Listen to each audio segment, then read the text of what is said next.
I pinned the snowflake clasp to my lapel on Christmas Eve. Inside, a microphone. Perfectly legal under state law. "Don't cause more drama tonight," my father warned. 5 minutes later, my step-aunt slapped me across the face just before dessert. That slap activated a secret clause in the family trust, freezing the assets she thought she would devour. It was only the spark for the reveals that silenced the entire table. My name is Vivian Barry. I am 33 years old, and I am a senior investigator for the Office of Financial Integrity Oversight. To my family, this title is comfortably boring. It translates to the quiet girl with a government job. They picture me in a gray cubicle, rubber stamping forms, a reliable, uninteresting cog in a machine they do not care to understand. They like me this way. I am predictable. I am safe. I do not make waves at family gatherings. This perception is a carefully maintained asset. In my actual job, I hunt ghosts in the financial machine. I trace laundered money through shell corporations so thin they barely cast a shadow. I analyze metadata on wire transfers to see the digital fingerprints left behind. My quietness is not passivity, it is observation. My stillness is the pause before the strike. The first signal came not as a thunderclap, but as a sterile digital whisper. It was early December. The air outside my apartment thick with the smell of wet pavement and pine needles from the sidewalk vendors. My laptop pinged. It was not an email. It was a high-priority flag from my credit monitoring service, a professional-grade subscription I maintained separate from my personal accounts. A new inquiry, Baystar Mutual, hard pull, linked directly to my Social Security number. I felt no flush of panic. My heart rate did not increase. The victim mindset, the "oh God, what is happening to me?" is a liability. It clouds judgment and wastes time. Instead, the practiced calm of my profession settled over me. I did not see a personal crisis. I saw a case file opening. I logged into my terminal. Investigation mode engaged. Hypothesis 1. A simple data breach. A retail chain. A hospital. A third-party vendor. My data, along with millions of others, scraped and sold. Possible. But Baystar Mutual was a small, regional savings and loan, not the usual target for mass-market identity theft rings, which prefer high-volume, quick-turnaround credit card applications. This inquiry felt targeted. Hypothesis 2. A sophisticated, targeted attack, an adversary from a previous OFIO case, someone trying to leverage my credentials, perhaps to frame me or gain access to my systems. Unlikely. My digital hygiene is immaculate. I operate under the assumption that I'm always being watched. Hypothesis 3. The domestic threat, the most common, the most overlooked, and often the ugliest. Someone close to me. I pulled my full credit logs, the ones the consumer-facing sites do not show you. I scanned the history. My life was written in the sparse, clean lines of my financial footprint. Utility payments, automated. My mortgage, automated. A single credit card used for gas and groceries, paid in full on the 15th of every month. My credit score was pristine, built on a foundation of boring, predictable stability. This new inquiry from Baystar Mutual was a discordant note in an otherwise simple composition. It was not just the inquiry. It was the type. It was not for a credit card. It looked like the initial pull for a personal line of credit or a small loan. This did not align with a simple breach. This was someone trying to leverage my solid score for liquid cash. My mind immediately accessed the most recent relevant data file. Thanksgiving. It was just 3 weeks prior. The scene. My father's house on Maple Row. The smell of thyme and drying leaves. The visual centerpiece was not the turkey, but my step-aunt, Veronica Hale Berry. She was not my father's wife, but his wife's sister. Yet she insisted on the step-aunt title as if it afforded her some familial authority. Veronica, draped in a cashmere wrap the color of oatmeal, was holding court. She had fanned her left hand out on the table, ostensibly to admire the floral arrangement, but the real subject was the ring, a 3-carat platinum monstrosity, blindingly new. Tom. "Isn't it just exquisite?" she had breathed, angling it under the dining room chandelier. My father, Thomas Barry, had cleared his throat. "It's very nice, Veronica. It's a reward," she announced to the table. "For surviving this dreadful year, one must invest in oneself, don't you think?" Later, by the coat closet, I heard her talking to Sloane, her 20-something daughter. "The new convertible is being delivered Tuesday. Arctic white. You'll have to borrow it. Darling, take it to the city." I had watched my father. He was visibly uncomfortable. He refilled wine glasses. He busied himself by the fireplace. He did anything to avoid discussing the source of this sudden, gaudy wealth. Veronica's husband was long gone, and her decorating business. Haleberry Designs was, by all public metrics, a boutique operation that specialized in overpriced throw pillows. It did not generate platinum and convertible revenue.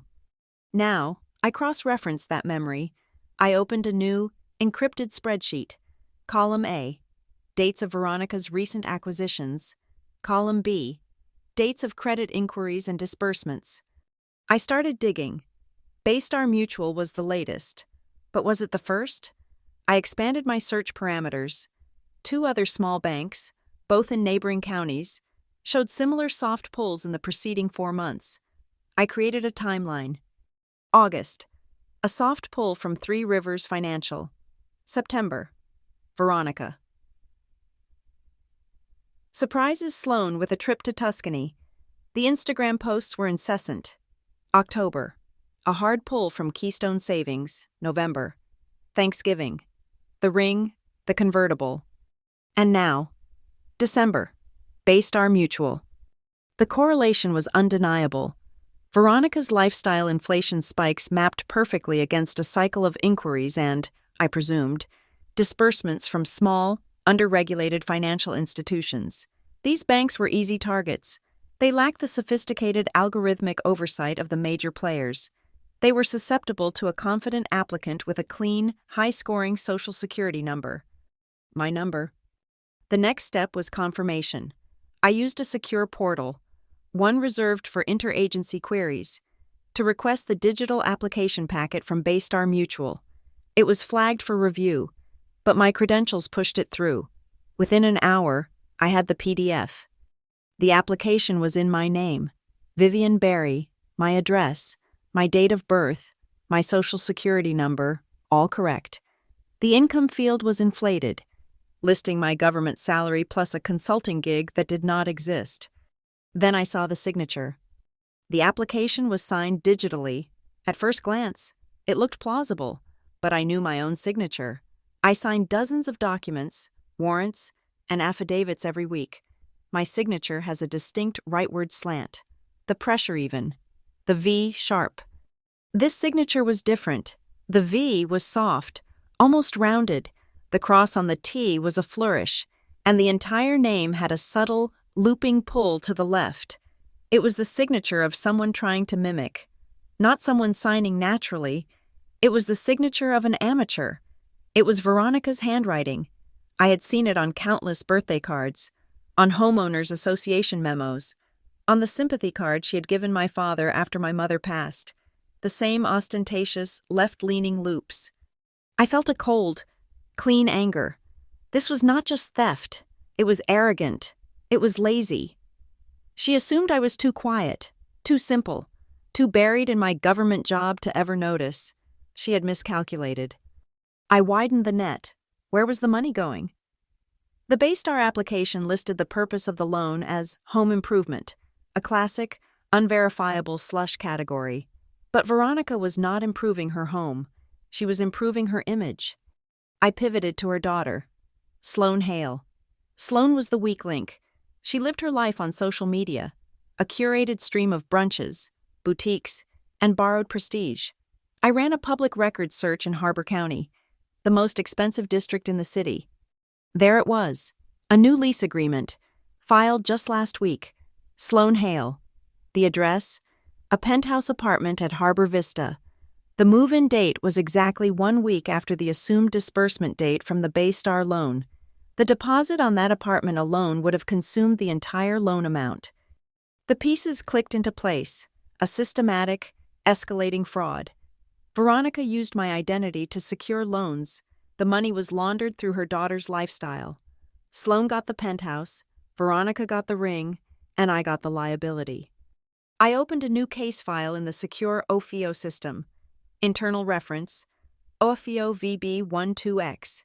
I uploaded the Baystar application, the credit logs, the correlation timeline, and the public records lease for the Harbor Vista penthouse. Simultaneously, I drafted a separate, encrypted memorandum. It was addressed to the OFIO Inspector General. The subject, Notice of Conflict of Interest and Intent to Recuse. I detailed my relationship to Veronica Hale Berry and Sloan Hale. I stated that while I had identified the initial vectors of the fraud, I could not, ethically, be the lead investigator on a case targeting my own family members. But I did not send it, not yet. To strike with the system, you must have an undeniable case. You must present the entire chain of evidence, sealed and complete.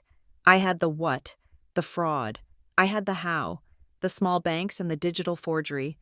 I was still missing the final, critical piece, the why spoken aloud, the admission, the irrefutable proof of intent that would vaporize any defense of it was a misunderstanding or it was a mistake. I established a new evidence locker, triple encrypted on a sandbox drive. Every screenshot I took, of Sloan's penthouse posts, of Veronica's business filings, was digitally timestamped and hashed, a clean, unbroken chain of custody. My father called me that evening. His voice was laced with that forced holiday cheer he always adopted when Veronica was in the room. "Viv, just checking in. You're still coming for Christmas Eve, right?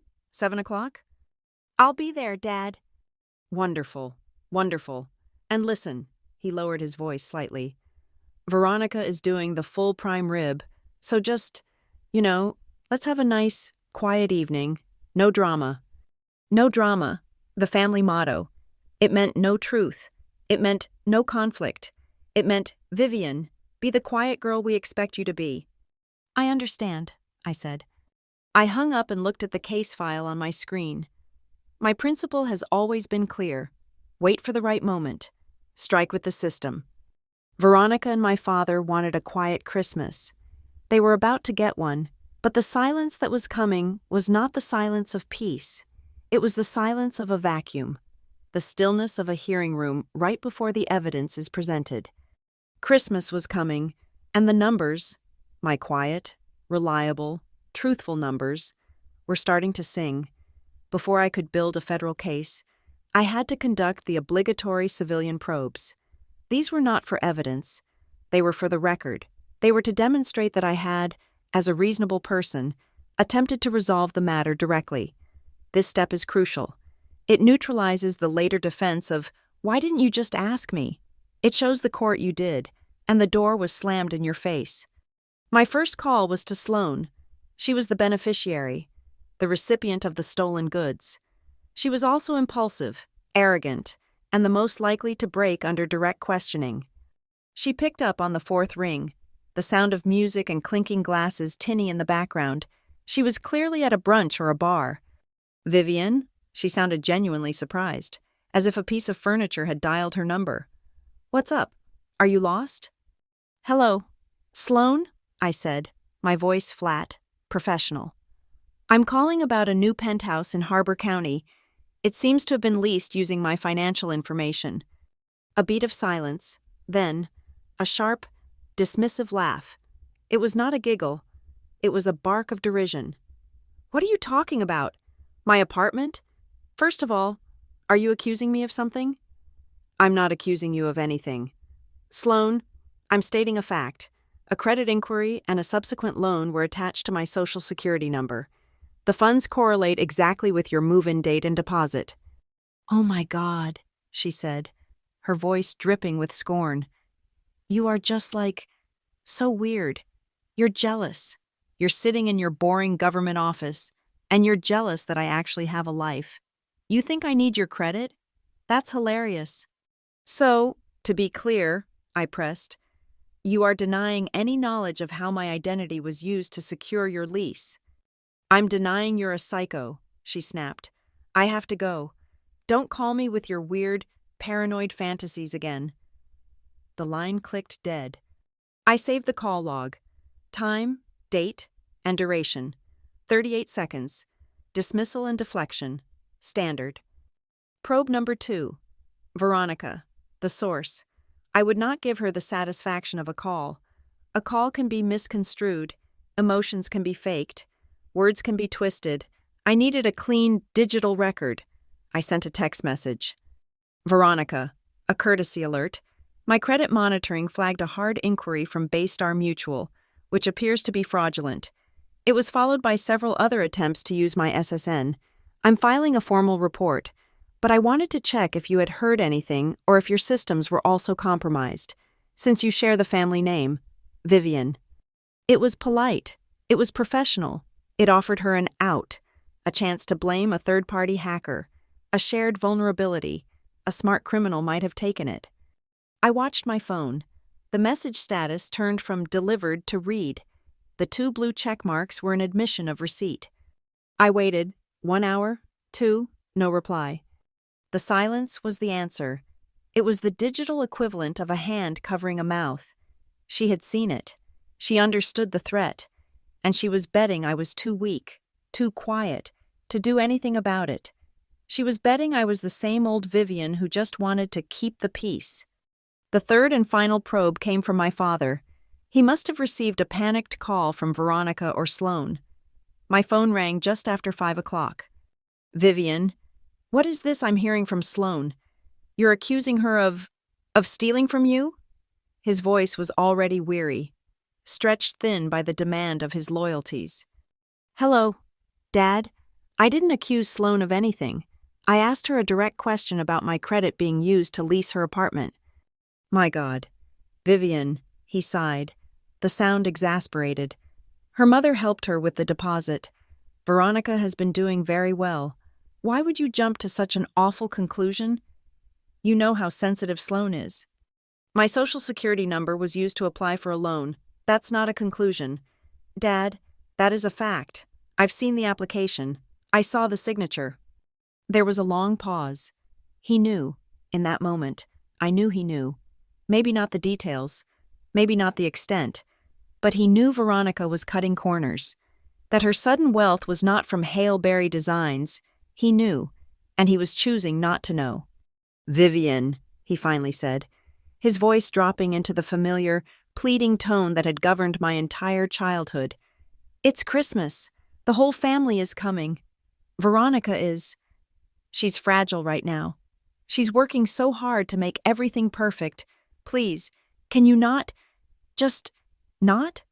Whatever this is, this misunderstanding, can it please wait until after the holidays? Don't make a big deal. Don't ruin Christmas.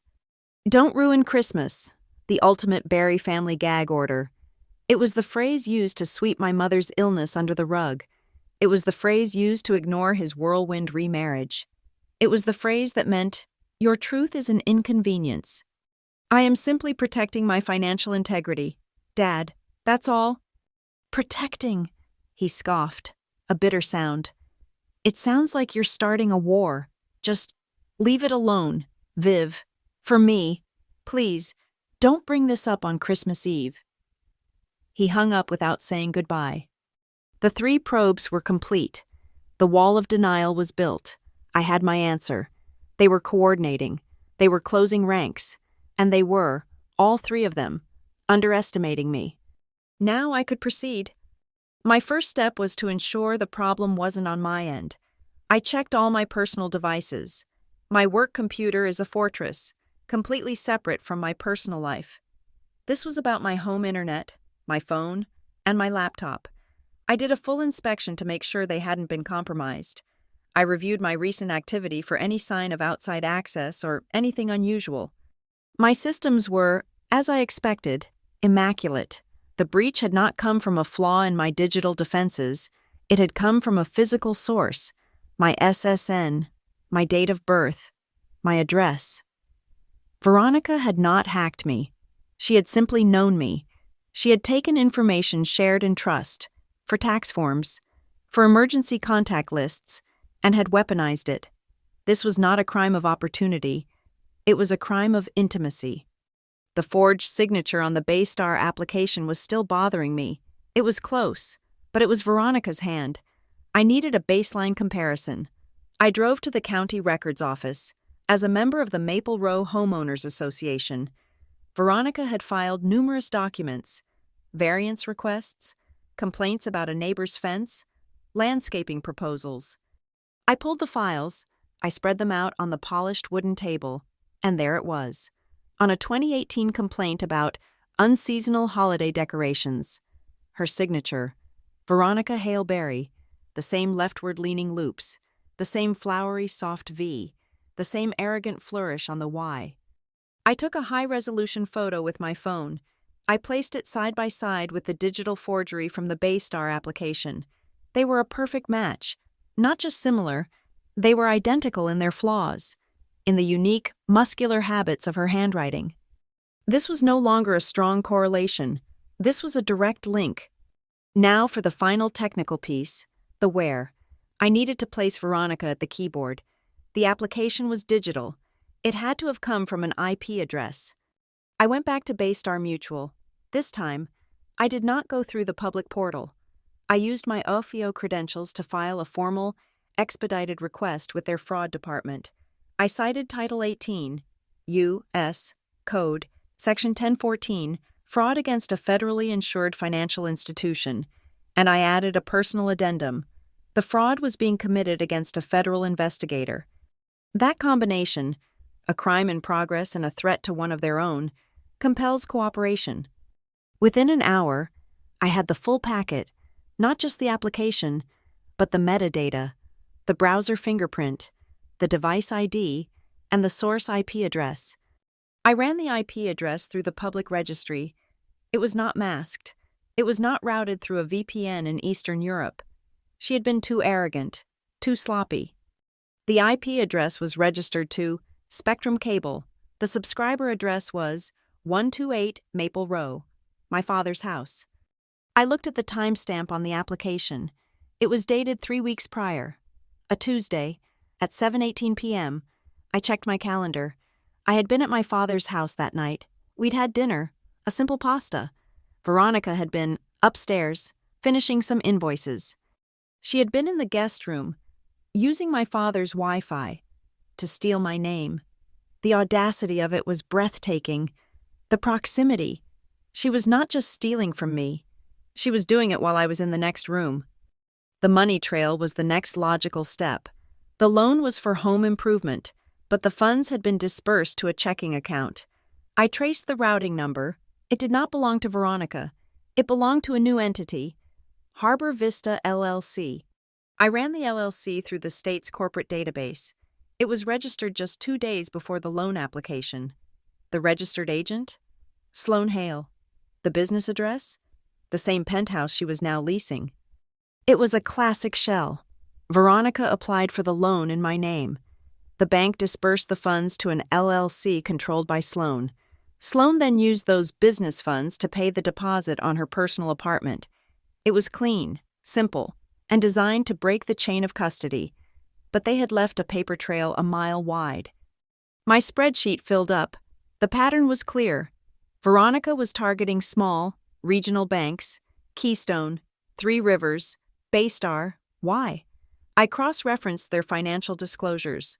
All of them had total assets under a certain threshold, and that meant their automated fraud detection systems were calibrated differently. I looked at the loan amounts: $45,000, $39,000, $48,000. She was staying just under the $50,000 mark. It was the magic number. It was the line in the sand. At most banks, any loan application over $50,000 triggers an automatic enhanced due diligence review, a manual check, a phone call. A human being would have looked at the file, called my real phone number, and the entire scheme would have collapsed. Veronica was not a master criminal. She was a petty tyrant who had found a systemic loophole and was exploiting it with the methodical, repetitive nature of a woodpecker. She was also, I realized, about to do it again. The Baystar loan was 3 weeks old. She was on a cycle. Christmas was the perfect time to strike. Bank staff would be skeleton crews, oversight would be relaxed. She would be looking for her next score. I had everything I needed to build the case: the forged signature, the IP match, the Shell LLC, the clear financial motive, and the predictable pattern. All I lacked was the confession, the audio proof that would vaporize her "I was hacked," or "Vivian said I could" defense. I opened my secure desk drawer. Under a stack of old field reports, I pulled out a small, velvet-covered box. I opened it. Inside, nestled on the satin, was a snowflake brooch. It was antique silver, intricately detailed, with a small, flawless blue topaz at its center. It was also a state-of-the-art recording device with an 8-hour battery and a directional microphone. It was perfectly legal. The state of Rivermont, where my father lived, was a one-party consent state. As a participant in the conversation, I was the only party who needed to consent to the recording. I checked the battery. It was full. I pressed the small activation stud. Hidden in the filigree, a tiny pinprick blue light flashed once, then went dark. It was active. Recording. I sat down at my laptop. I pulled up the encrypted memorandum I had drafted to the OFIO Inspector General, the Notice of Conflict of Interest and Intent to Recuse. I attached the entire case file as I had built it: the IP logs, the handwriting analysis, the LLC formation documents, the timeline. I saved the email as a draft. It was ready to be sent. All I had to do was walk into the lion's den, press record, and let Veronica incriminate herself with her own words. My father had asked me not to ruin Christmas. I would not. I would simply document it. I looked at the clock. Christmas Eve, 6:00 p.m. Time to go. The little blue light on the snowflake brooch had flashed once. It was armed. It was ready. My days settled into a new rhythm, a cold cadence of digital surveillance and financial forensics. By morning, I fulfilled my duties at the Office of Financial Integrity Oversight, my focus sharp, my metrics clean. By night, I hunted my own family through the dark wires of the internet. Sloane was the loudest, the easiest to track. She was not just enjoying the fruits of the fraud, she was broadcasting it. I correlated her Instagram feed with the disbursement dates from Keystone and Three Rivers. The day after the Keystone loan cleared, a post, a close-up of a diamond tennis bracelet draped over the steering wheel of a new car. The caption, "Decisions, decisions." Finally, the day the Three Rivers loan hit the prepaid card, a flurry of posts from Tuscany: Sloane, raising a glass of wine on a sun-drenched terrace. Sloane, laughing in front of a villa. The timestamps were a perfect match, but the Harbor Vista penthouse was the anchor of the fraud, the single largest asset. I dug into the public records. The Harbor County Registry of Deeds was a clunky, archaic system, but the data was pure. I didn't search for the LLC. I searched for the property tax identification number of the penthouse unit itself. The record popped up. A recent memorandum of lease had been filed, and with it, a record of the security deposit and upfront payments.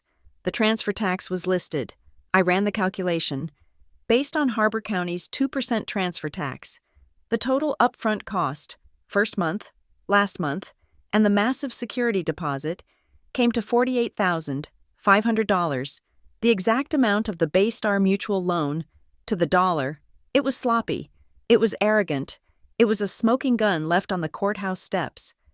They had the apartment, but they needed utilities: power, water, high-speed internet. I pivoted to the Rivermont Utility Commission. These records are often overlooked. I searched for the penthouse unit. The service was not under Sloane Hale's name, nor was it under Harbor Vista LLC. It was under a lazy permutation: HV Services. This was Veronica's attempt at comms hygiene, a pathetic effort to compartmentalize.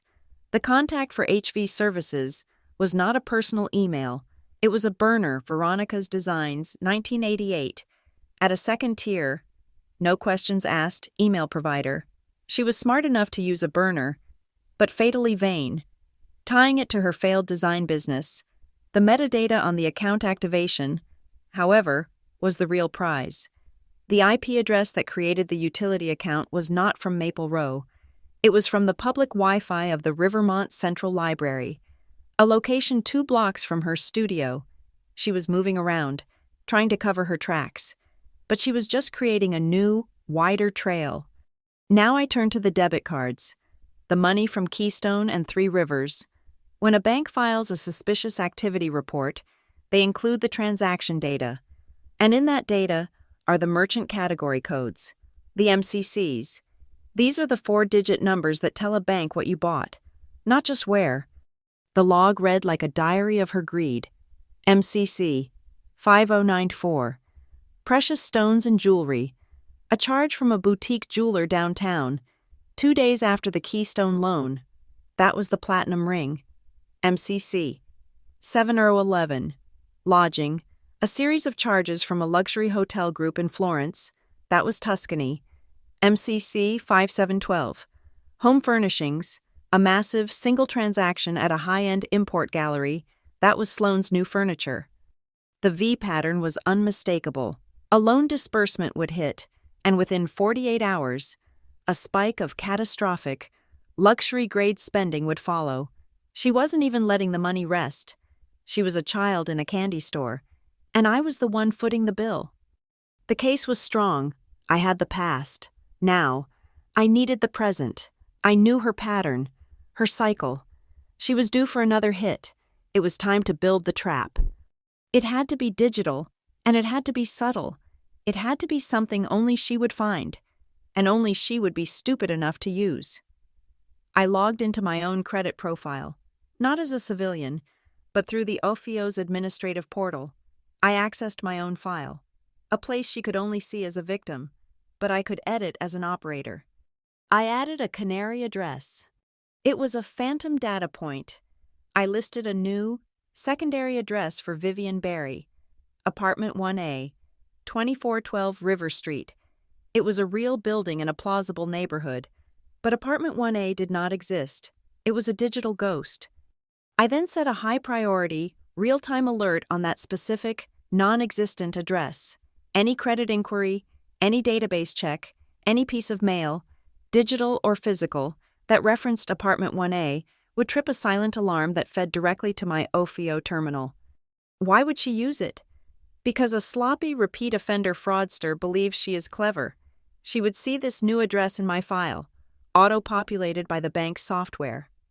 She would think that using this other address, instead of my primary one, was a smart way to avoid flagging my main account.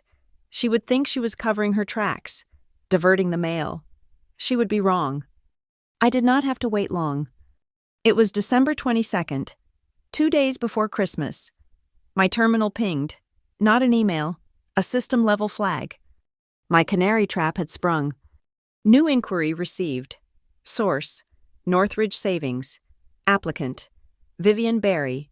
Address used: apartment 1A, 2412 River Street, Rivermont. My heart didn't pound. It went cold. She had taken the bait. She was, at that very moment, sitting at a computer, probably at the library or at my father's house, actively committing a federal crime. She was trying to steal more. The trap was shut. This was no longer a historical investigation. It was an active, real-time crime scene, and I had her digital fingerprints all over it. The pattern was complete. She kept the loan amounts just under the $50,000 threshold, the line that triggers automatic human review. She used multiple small banks. Knowing their systems were not interconnected, she laundered the money through shell LLCs and prepaid cards, and she was arrogant enough to believe the quiet girl in the gray cubicle would never, ever catch her. I had the case. It was ironclad. It was a fortress of data. IP logs, handwriting analysis, MCC codes, LLC filings, and now, the canary address. The only thing missing was the final brick in the wall, the mens rea, the human element, the confession. A good lawyer could try to paint this as a misunderstanding, a data breach, a case of mistaken identity, but they could not argue with her own voice. My phone buzzed, a group text from my father. It said, Christmas Eve, prime rib, 7:00 p.m. at Maple Row. Can't wait to see everyone. The stage was set. I swiveled in my chair. I opened a new document and began to type. To Inspector General, Office of Financial Integrity Oversight. From Vivian Barry, Senior Investigator. Subject, Formal Notice of Conflict of Interest and Intent to Recuse. I detailed my relationship to Veronica Hale Berry and Sloan Hale. I did not use emotional language. I used case numbers. I created a second document, a cover letter to the Federal Financial Crimes Unit, the FFCU. To Duty Officer, FFCU. Subject, Criminal Referral, Multi-Institutional Loan Fraud, Aggravated Identity Theft, Money Laundering, Evidence Package attached. I printed both documents. The paper was warm from the laser printer. I signed the recusal notice with my clean, sharp, right-leaning signature. I folded the pages precisely and slid them into the inside pocket of my winter coat. They were my exit hatch. The second I had the audio, I would hit send on the electronic copies, and these physical letters would serve as proof of my ethical compliance. I drove toward my father's house. The city was frantic with last-minute shoppers, but inside my car, it was silent. The radio was off. I pulled over on a dark street, 1 block away from Maple Row. The air was frigid. I reached into my bag. I took out the snowflake brooch. It was silver, intricate. I pressed the small stud hidden in the filigree. I brought it close to my mouth and tested it. Jingle bells, I whispered. The sound dead in the car. I played it back. The audio was crisp, clear, and cold. The sound of the radio from a passing car was perfectly, painfully clear. A strange calm settled over me. This was not the chaotic, hot feeling of revenge. Revenge is an emotional indulgence. This was a correction, a balancing of the books. This was a professional audit of my own life. My father had asked me not to bring drama. Sloan had laughed at me. Veronica had stolen from me. They all believed they were safe. They believed I was the quiet one. I pinned the snowflake to my lapel. I stepped out of the car. The cold air hit my face. Not revenge, I told myself. Standards. The house on Maple Row was a beacon of aggressive cheer. Every window was framed in brilliant white lights. The hedges were draped in glowing nets, and 2 enormous illuminated reindeer stood guard on the frozen lawn. It was a performance of holiday joy, immaculate and cold. As I walked up the blue stone path, the front door opened, spilling warm. Golden light and the smell of cinnamon, roasting meat, and mulled wine. It was a carefully engineered olfactory welcome. And there was Veronica, standing in the doorway like the star of the show. She was wearing a silk dress the color of a fresh wound, bright, arterial red. Her blonde hair was pulled back in a severe, elegant chignon, and her smile was just as sharp. It was a smile that never reached her eyes, a smile that was all teeth and applied pressure. "Vivian, darling," she cooed. "You're here. We were afraid you'd be stuck at the office, auditing, well, whatever it is you audit." She kissed the air near my cheek, and I was enveloped in a cloud of expensive, suffocating perfume. "Hello, Veronica, Dad?" My father was behind her, looking smaller than I remembered. He wore a slightly too large cashmere sweater and an expression of forced joviality. "Viv, glad you made it. Come in. It's freezing out there." As I stepped inside, I saw Sloan. She was draped over the velvet armchair in the living room, holding her phone up at a high angle, pouting at the screen. "Hey everyone," she was saying to her followers. "Just at the fam's boring Christmas Eve. But the fit is cute, right?" She was live streaming. I noted the angle of the phone. From where she sat, her screen, and thus her camera, would catch a perfect reflection of the dining room, including the glasses, the silver, and the guests, an unintentional and potentially useful witness. "Sloan, put that phone away," Veronica snapped, her voice dropping a full octave. "It's tacky."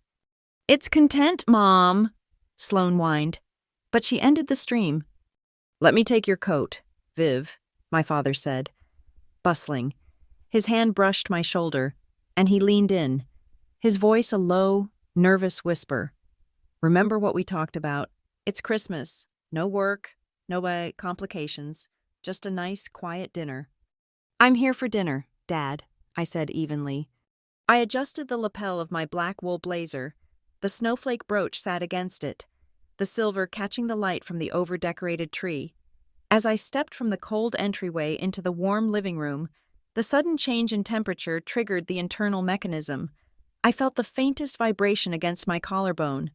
A single, pinprick-sized blue light flashed once, hidden by the filigree, and then went dark. The microphone was active. The recording had begun.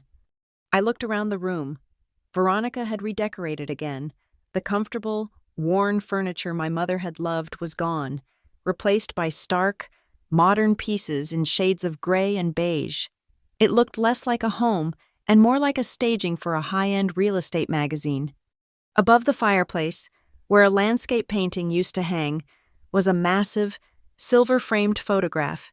It was from my father's wedding to Veronica, taken just 2 years ago. They were both laughing, but my father's eyes looked startled. Veronica's hand was on his chest, her new ring prominent. I felt a familiar, dull ache. Not grief, not anymore.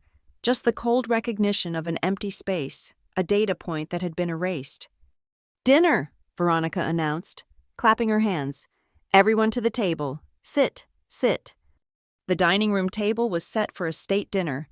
A battalion of forks, knives, and spoons flanked each plate. The charger plates were brushed gold, the napkins were blood-red linen, and the seating arrangement was, as I'd expected, a tactical deployment.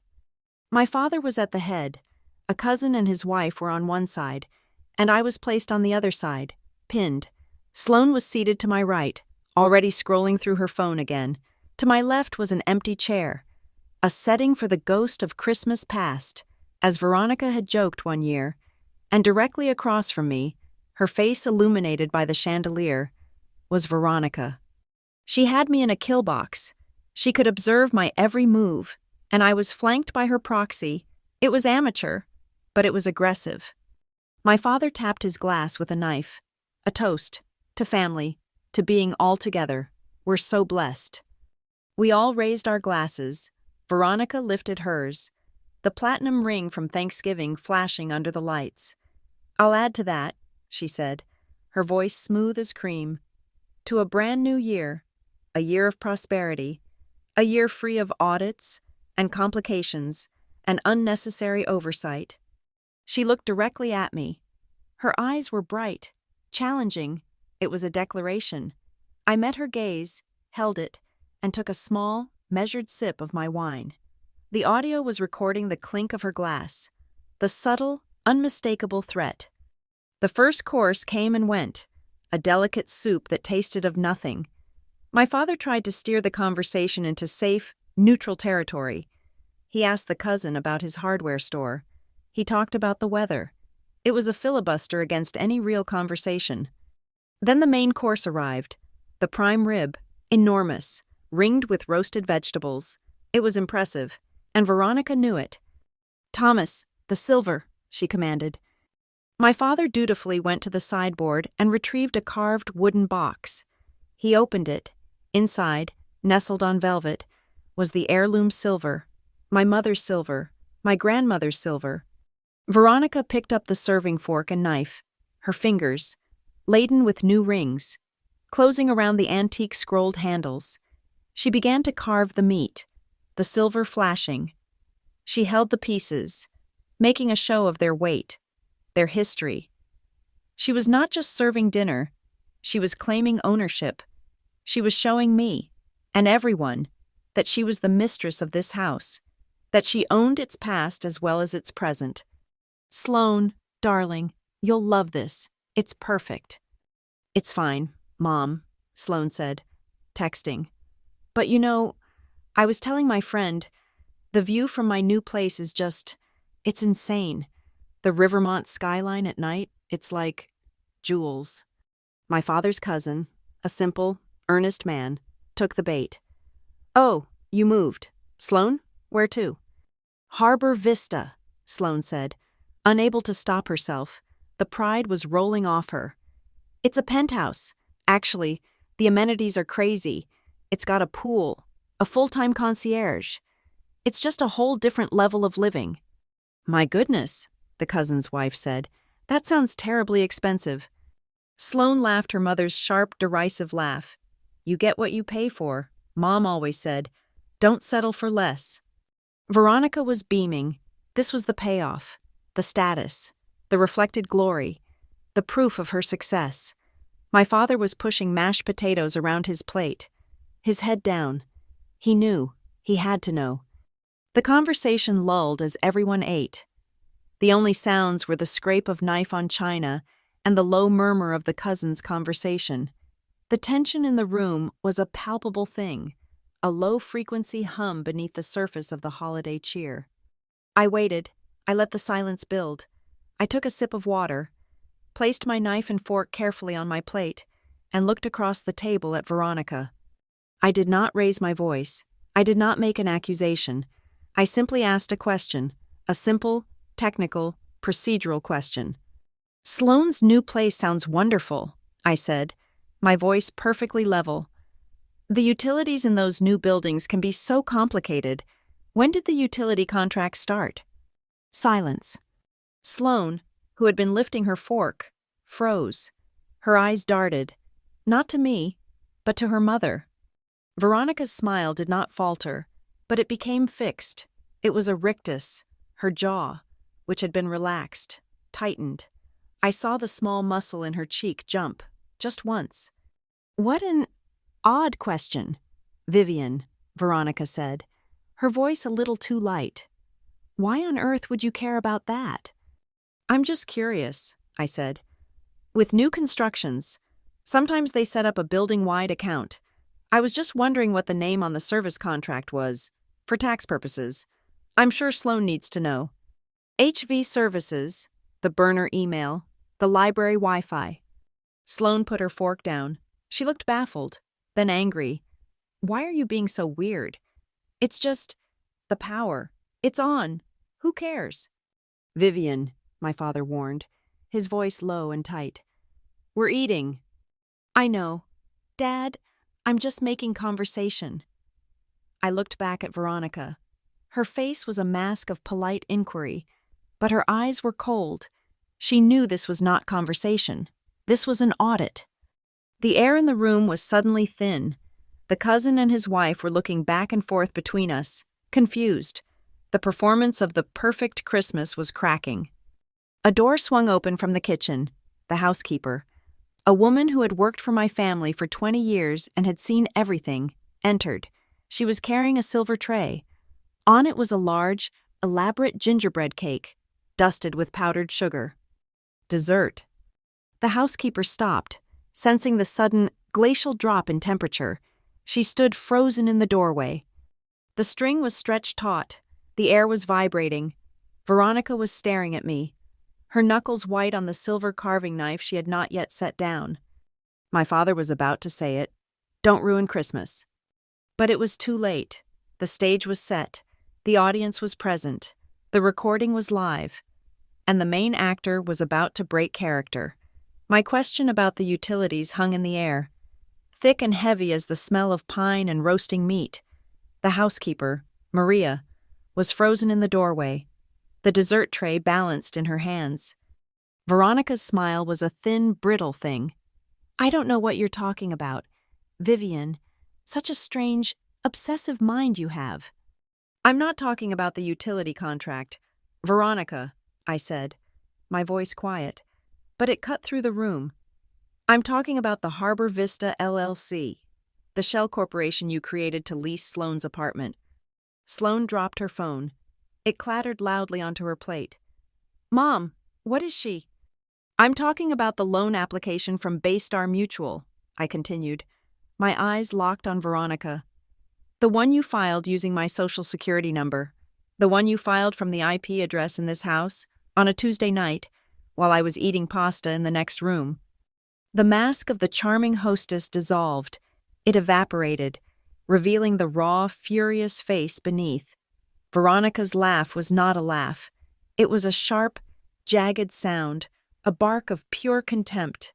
"You're insane," she breathed, her voice trembling. "You're a sad, jealous, insane little girl." Sloane, seeing her mother cornered, lunged into the breach. "She's just attacking us. Mom, you're just jealous of my apartment. God, Vivian, it's Christmas. So Mom helped me. It's not a big deal. It's like sisters helping sisters, or whatever. You have a good job. You're supposed to help family." This was it. The moment the case turned, I looked at Sloane, my expression as flat and neutral as an affidavit. "Sloane, what you just described is not helping. Using my identity to fraudulently secure a $48,000 loan is not helping. It's aggravated identity theft. It is a federal felony." The word felony echoed in the sudden, dead silence. The cousin and his wife stared, their forks halfway to their mouths. "Vivian!" My father's voice was a desperate crack. He slammed his palm on the table, making the crystal glasses jump. "That is enough. We are at dinner. We don't need any more drama this Christmas." "I'm not the one creating it, Dad," I said. "I'm the one documenting it."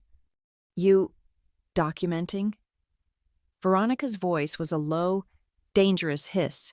She was shaking, the bright red silk of her dress vibrating with the force of her rage. She looked at me, then at my father, then back to me. "You sit there," she spat. "In your sad little wool blazer. You think you can audit me? You think you can question me in my own home?" "It's my father's home," I said, my voice still quiet. It was the wrong thing to say. It was the precise, factual correction that she could not tolerate. It was the match. It happened in slow motion. I saw the decision in her eyes. I saw the muscles in her shoulders bunch. I saw her push her chair back, the heavy carved legs screaming in protest against the polished hardwood floor. I saw her rise from her seat, a column of red fury. I saw her hand, the left one, the one wearing the 3-carat platinum ring, lift. I saw my father's mouth open, a silent "oh" of protest. I saw Sloane's lips curl into a tiny, vicious smile of anticipation. I saw Maria, the housekeeper, clutch the silver dessert tray to her chest, her eyes wide with terror. And I did not move. I did not flinch. I did not raise a hand. I did not even blink. I held her gaze. My stillness, my refusal to be intimidated, was the final insult. It was the mirror she could not stand to look into. Her hand crossed the 2 feet of space between us. The sound was not a slap. It was an explosion. It was a dry, sharp, definitive crack, like a frozen tree branch snapping in the wind. It was the sound of her ring connecting with my cheekbone. My head snapped to the left with a force that sent a jolt of pure, white-hot pain down my neck. 1,000 bright, chemical stars exploded behind my right eye. My left ear, the one facing her, erupted in a single, high-pitched, deafening electronic whine. The room went momentarily silent, as if the sound had sucked all the air out of it. Then the secondary sounds. My wineglass, disturbed by the jolt, tipped over. The dark red liquid spilled across the white linen tablecloth, a blooming, arterial stain. A fork, dropped by the cousin's wife, hit a china plate with a sharp clink, then rattled to the floor. "Oh my God," the cousin's wife whispered. "Veronica," my father roared. And the snowflake brooch on my lapel. Its directional microphone aimed directly at the source of the sound, captured everything. It captured the sharp, percussive impact. It captured the clink of the fork. It captured the whisper and the roar. It captured the crime. My internal clock was running. Time, approximately 7:52 p.m. Event, physical assault. Perpetrator, Veronica Hale Berry. Witnessed, Thomas Berry. Sloane Hale. 2 guests, 1 staff member. The file in my head was updated. The financial crimes case now had a violent crimes predicate. Slowly, deliberately, I turned my head back to face her. My cheek was on fire. It was not a sting. It was a deep, throbbing, Electric burn. I could feel the cold, hard weight of her ring and the precise, stinging imprint of her 4 fingers. I looked at her. I did not raise my voice. I did not cry. My eyes were clear and steady. And my calm, my absolute, procedural calm, broke her. She was panting. Her expensive blowout was ruffled. Her face contorted. She was horrified by her loss of control, and even more enraged that it had not produced the desired effect. It had not silenced me. You deserved that," she sputtered, her chest heaving. You provoked me. Coming in here, on Christmas." "No," I said. My voice was hoarse, slightly distant. The ringing in my ear was loud. "You just committed aggravated assault. Veronica." "Assault?" Sloane shrieked, jumping in to defend her mother. "She barely tapped you. You're lying. You always lie. You're just jealous. You're just mad because Mom had to borrow your name to get things done. It was just to make it faster. You're so selfish." Check. The admission. Borrowing. Faster. The co-conspirator had just confirmed the motive. "Sloane, shut your mouth!" Veronica screamed, whirling on her daughter. "Get out!" my father bellowed, but he was looking at Maria, who was still standing, pale and shaking, in the doorway. "Maria, the kitchen. Just go. And Veronica, sit down." "I will not sit down." Veronica was past the point of no return.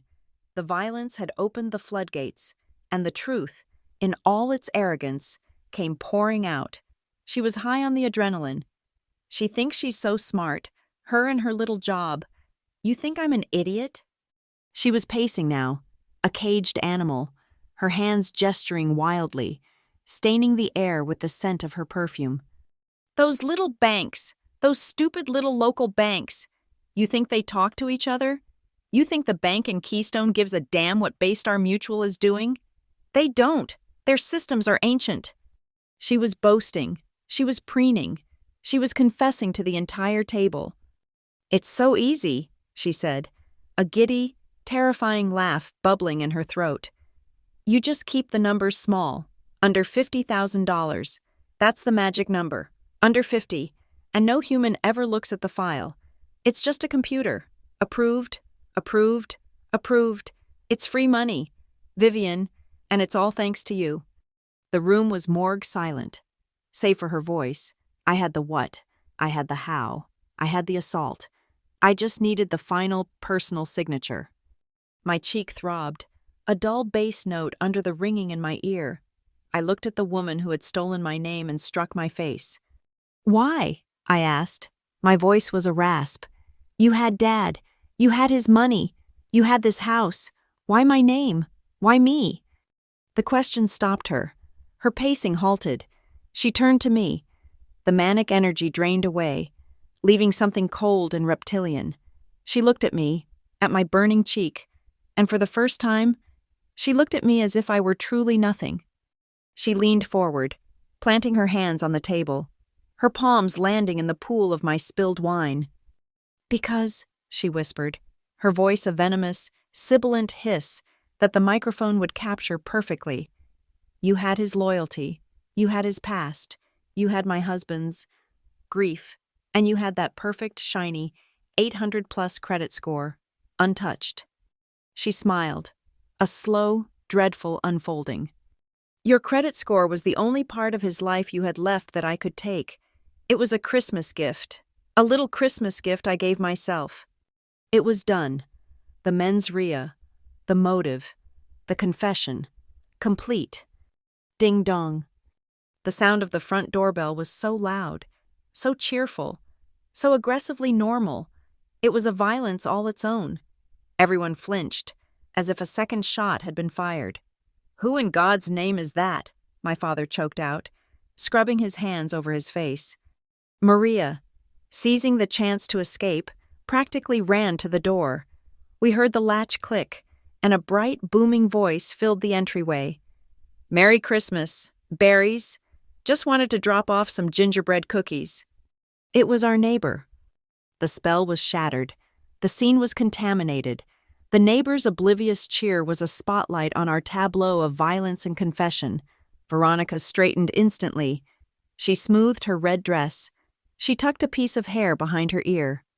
"What a mess," she muttered, looking at the spilled wine. "So clumsy." Sloane was white, staring at her mother, the full, crushing weight of what had just been said finally landing on her. My father just sat, his head in his hands, rocking slightly. "Merry Christmas," my father called out, his voice thick and broken, a terrible attempt at normalcy. The microphone on my lapel recorded it all. The false cheer, Veronica's sharp, panicked breathing, the sound of the neighbor wishing us peace. I did not move. I simply reached for my clean, untouched napkin. I unfolded it, the crisp linen cracking in the silence, and I placed it, very gently, on my lap. The gesture was final. I had everything I needed. The dessert could wait. The neighbor's cheerful "Merry Christmas" faded into the night, and the sound of the front door closing was like a vault ceiling. The five of us remained in our positions, a grotesque tableau of a holiday dinner. Veronica was breathing heavily, her face pale. Sloane was staring at the spilled wine. My father had not moved. His head was still in his hands. My cheek was a map of fire. The ringing in my left ear had subsided, replaced by a dull, throbbing ache that seemed to move in time with my pulse. I had the confession. The assault was the punctuation. The case was closed. Now the procedure had to be executed. I folded my napkin, the clean one, and placed it on the table. "Vivian, don't you—" my father started, his voice muffled by his hands. "I need to use the restroom," I said. My voice was flat. "And get some ice for my face." I stood up. The room was steady. I walked out of the dining room, past the glittering, mocking tree, and went not to the downstairs powder room, but down the hall to my father's study. I closed the heavy oak door behind me.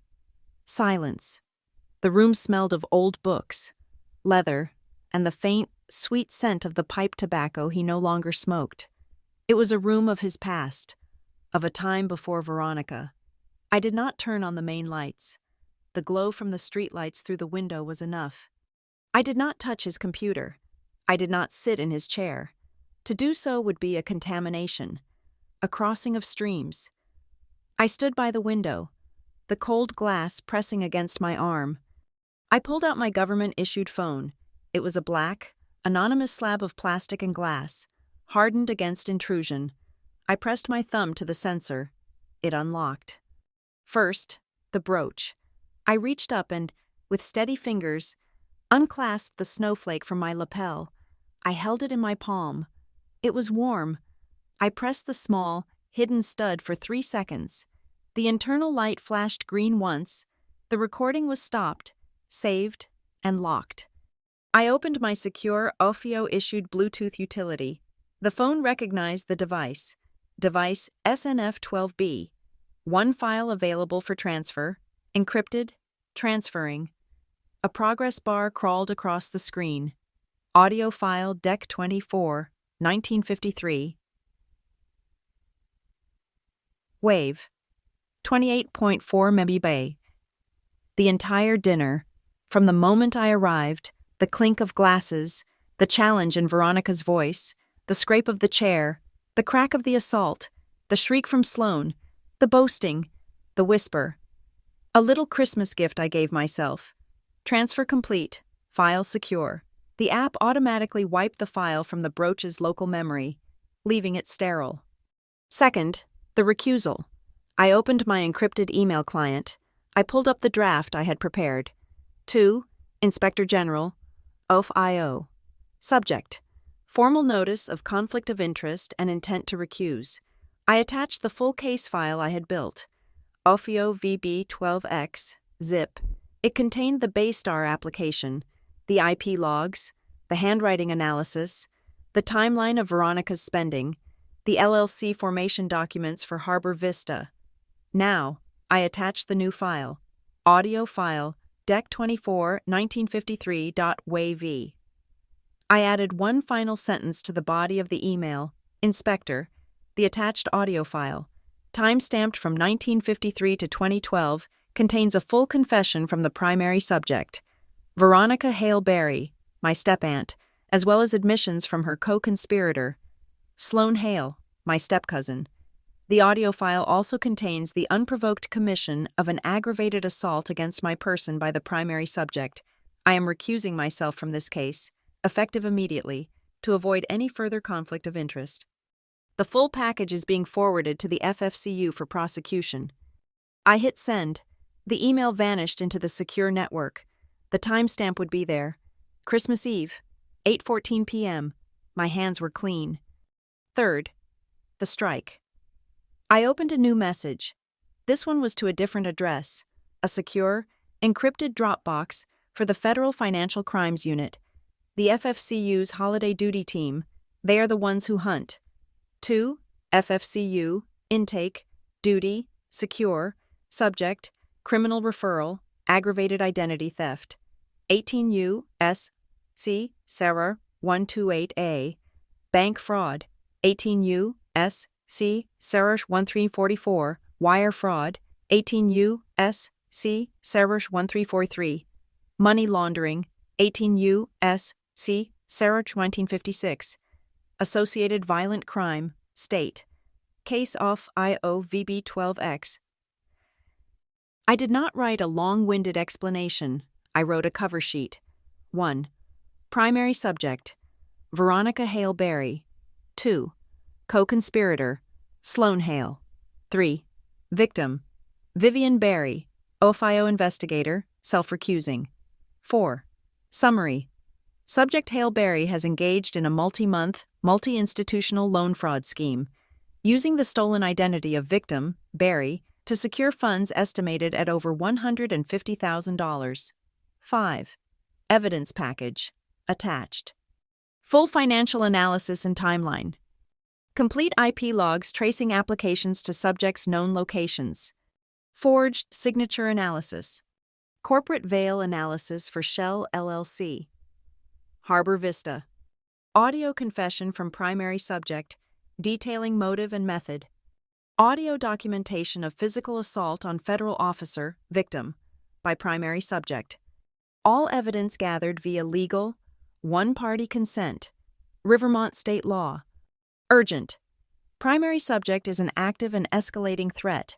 Has just attempted to secure new funds. See Northridge Savings Canary Trap file. Requesting immediate action.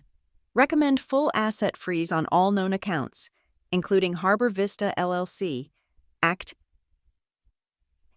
and related prepaid cards, pending formal charges. I attached the entire zip file, the audio, the analysis, everything. I hit send. My phone was silent for a full 30 seconds. Then, a new message notification from FFCU, intake, duty, secure, to V. Berry, FIO, secure.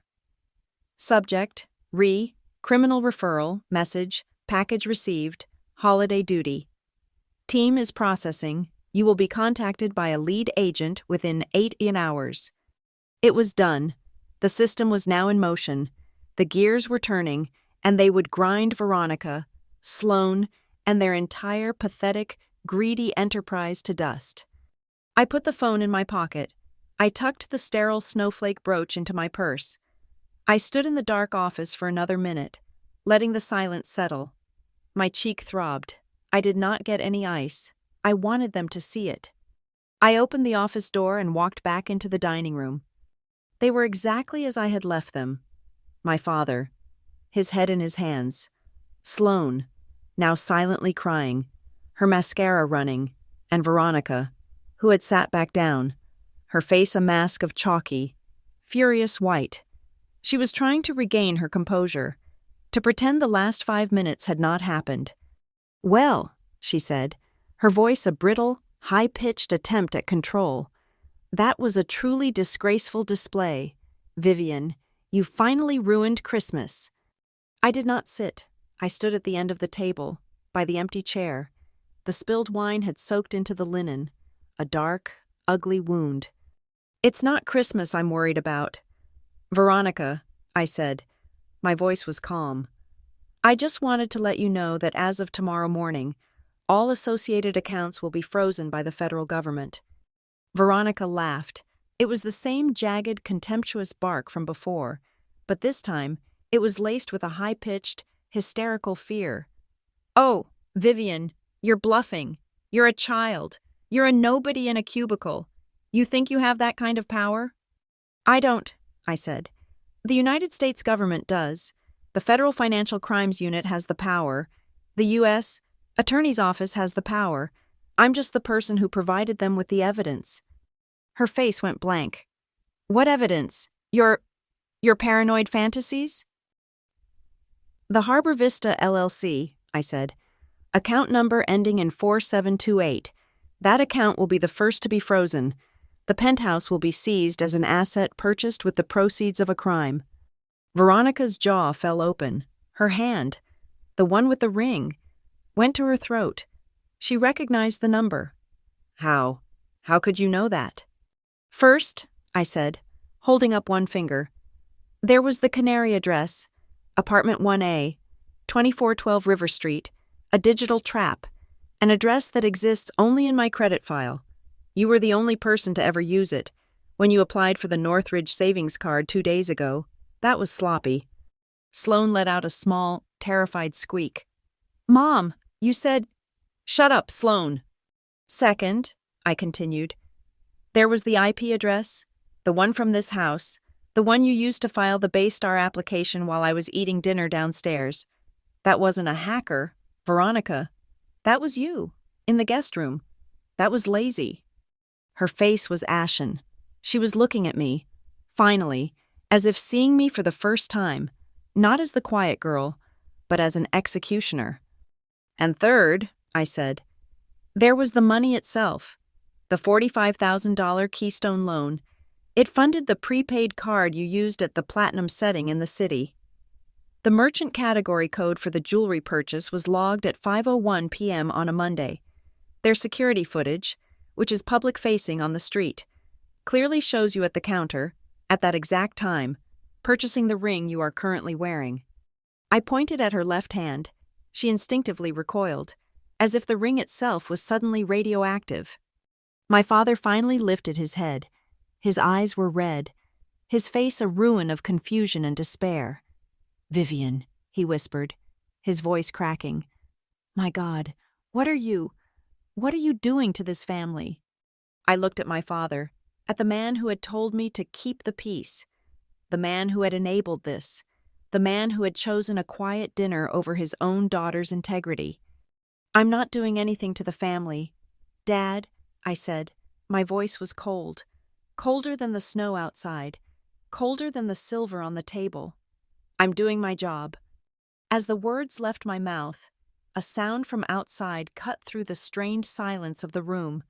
From across the frozen town, the deep, sonorous bells of the old stone church began to ring.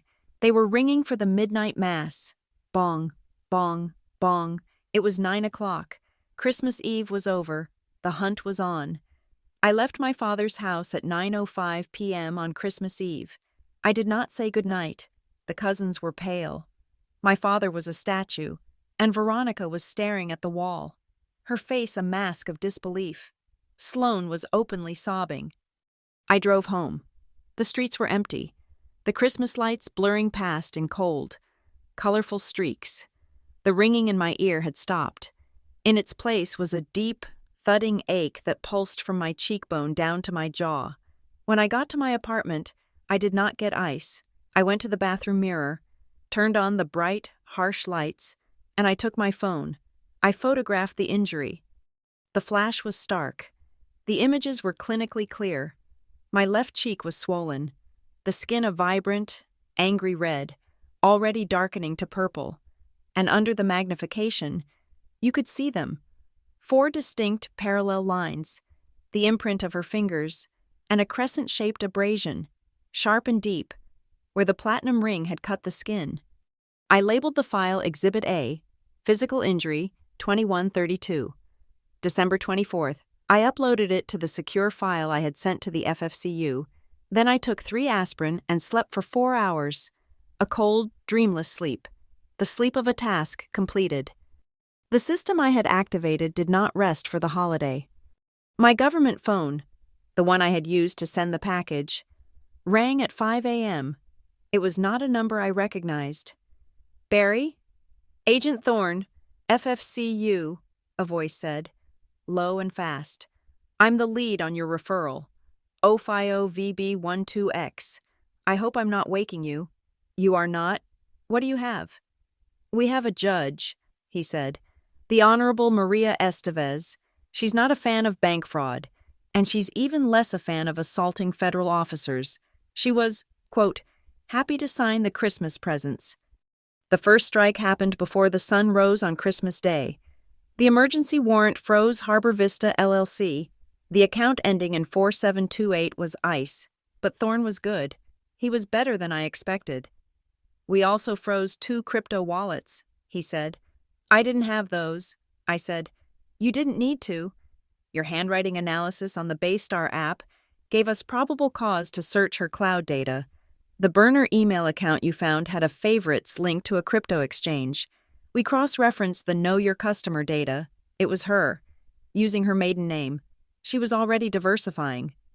The second strike, the search of Sloane's penthouse, was executed at 8 a.m. As I later learned from the official report, Sloane answered the door in a $1,000 silk robe, her eyes puffy from crying.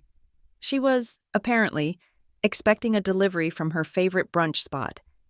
She was not expecting a dozen federal agents with a battering ram. Thorne called me again at 10 a.m.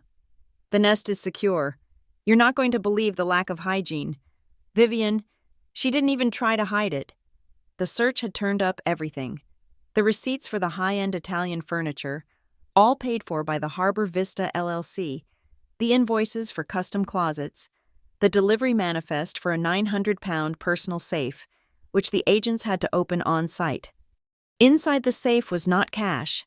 It was jewelry, dozens of pieces, many with the tags still on, along with a binder, a simple 3-ring binder. "This is the part you need to hear," Thorne said, his voice grim. The binder contained her records. She was expanding.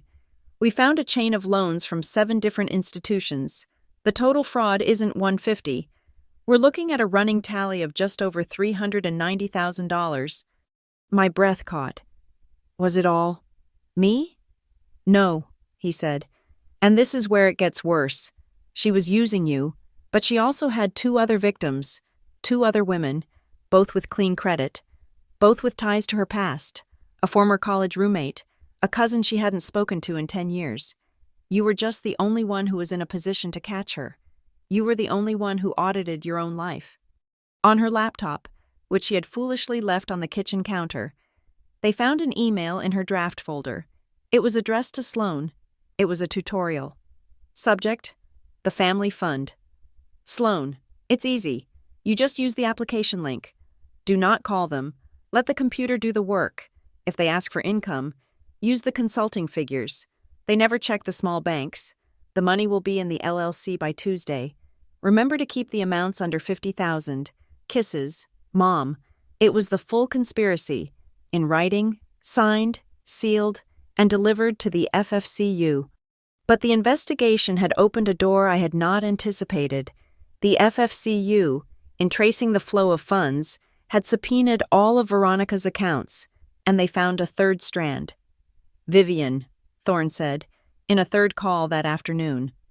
"Who is the treasurer for the Maple Row Community Fund?" "Veronica is," I said.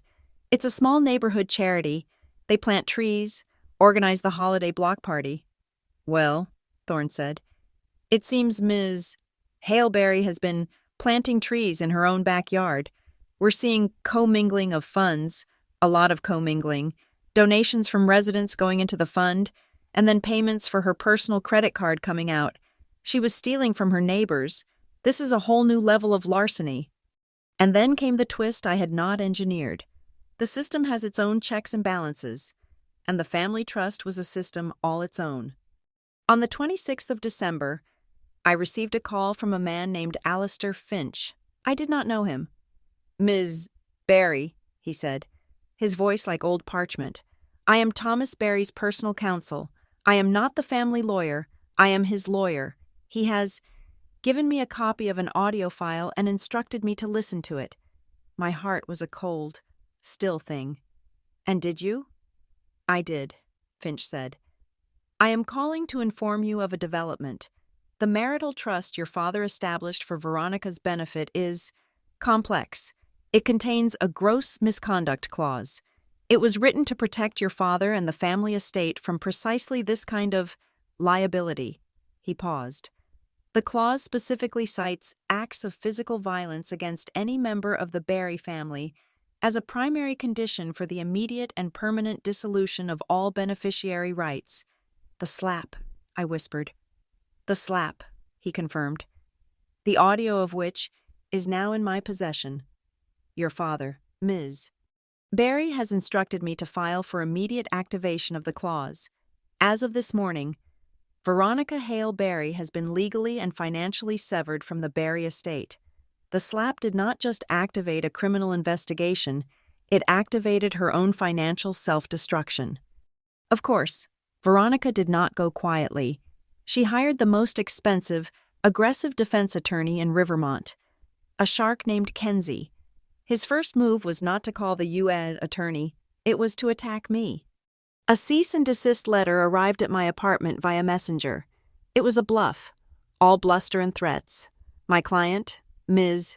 Hale Barry, asserts that Ms. Vivian Barry gave full, voluntary, and enthusiastic verbal permission for these family loans as part of an intra-family arrangement. It was a pathetic, desperate lie, and it was a lie that was already dead. Kenzie had not been briefed on the evidence. He did not know about the Canary address. How could I have given voluntary permission for a loan application that was sent to a non-existent address I had created as a trap? His lie was undone by metadata. The first crack in the wall was Sloan. Thorne called me. Her lawyer is at the U.S. Attorney's office right now. She wants a deal. She's 23, terrified. And the bank has already served her with a civil forfeiture notice for the penthouse, as it was acquired with the proceeds of a crime. She's going to lose the apartment, the furniture, everything. She is, quote, ready to give up her mother to save herself. Sloan was weak. I had counted on it. The second crack was my father. He showed up at my apartment door on the evening of the 26th. He did not call first. He looked like a man who had aged 10 years in 48 hours. His face was gray, his eyes hollow. I did not come to apologize, he said, his voice a dry rasp. Then why are you here, Dad? He stood in the hallway. He did not ask to come in. I knew, he whispered. Not the details, not the fraud. But I knew she was sharp. I knew the money was fast. I knew the ring was too much. And I didn't ask. I wanted the quiet. I wanted the no drama. He was not apologizing. He was confessing. He was, in his own way, a co-conspirator, the enabler, the man who looked away. I let her, he said, and a single tear ran down his face. I let her erase your mother, and I almost let her erase you. He turned and walked away. It was the most honest he had been with me in a decade. The final pieces fell into place with bureaucratic speed. The Rivermont Gazette got wind of the federal activity at the penthouse. Local socialites' accounts frozen in federal probe. The headline whispered, my name was nowhere near it. I did not answer my phone. I stayed inside. I let the system work. The last act was the one I had started. I had filed a police report for the assault on Christmas Eve, separate from the federal case, on the 27th, based on the audio, the photographs, and the now pending federal charges. The court granted my petition for an emergency protective order. A sheriff's deputy served Veronica at her lawyer's office. She was legally barred from coming within 100 yards of me, my home, or my office. She was, in effect, banished. The woman who had tried to steal my name was now forbidden to even speak it. Veronica did not just crumble. She detonated. The protective order and the asset freeze were not deterrents. They were declarations of war. She was a cornered animal, and she responded by manufacturing a new reality, one in which she was the victim. Her lawyer, Kenzie, filed a barrage of motions. The centerpiece of his counterattack was an email. It was, allegedly, from me. He presented it to the U.S. Attorney's Office as exculpatory evidence. It was dated 3 months prior. The subject line was, "Family help." The body was short. "V, it's fine. I know you said I could use your SSN for the small loans to get Sloan set up. It's not a big deal. Just don't let it go over $50K. Vivian." It was a clumsy fake. It was also, to a layperson, just plausible enough to create reasonable doubt. "They're claiming this is voluntary consent," Agent Thorne told me over a secure line. He sounded amused. "Kenzie is demanding we drop the charges and investigate you for malicious prosecution." "He's bluffing," I said. "Check the headers." "Already did," Thorne replied, and I could hear the smile in his voice. He just sent us the digital equivalent of a note written in crayon. The forensic breakdown, which Thorne later forwarded to me, as the primary victim, I was entitled to case updates, was a masterclass in digital self-destruction. First, the timestamp. Veronica had tried to be clever, post-dating the email to appear as if it were from September, but the email's headers, the digital postmark, told the real story. The email had originated from a server, not in September, but on December 26th, the day after Christmas, the day after her world had frozen. She had created it after the crime, in a pathetic attempt to rewrite history. Second, the validation. The email failed every single authentication test. "The DKIM signature is invalid," Thorne's report read, and the SPF record check failed spectacularly. "The sending server, a public webmail service, is not authorized to send email on behalf of ofio.gov. It's a forgery, and a bad one." Third, the source. The IP address from which the email was sent was not my apartment. It was not my office. The IP address was logged to a small, independent coffee shop, the Daily Grind. The shop was located on the ground floor of the Harbor Vista building, Sloan's penthouse. Veronica, having been locked out of my father's house, had been squatting with Sloan and had used the public Wi-Fi to commit yet another federal crime. But the final, most damning piece was the signature. Veronica had scanned an image of what was supposed to be my signature. Vivian. It was not a digital signature. It was a picture file. The FFCU analysts ran a simple perceptual hash on the image. They compared its digital fingerprint to a database of known images. The result was instant, a 100% match.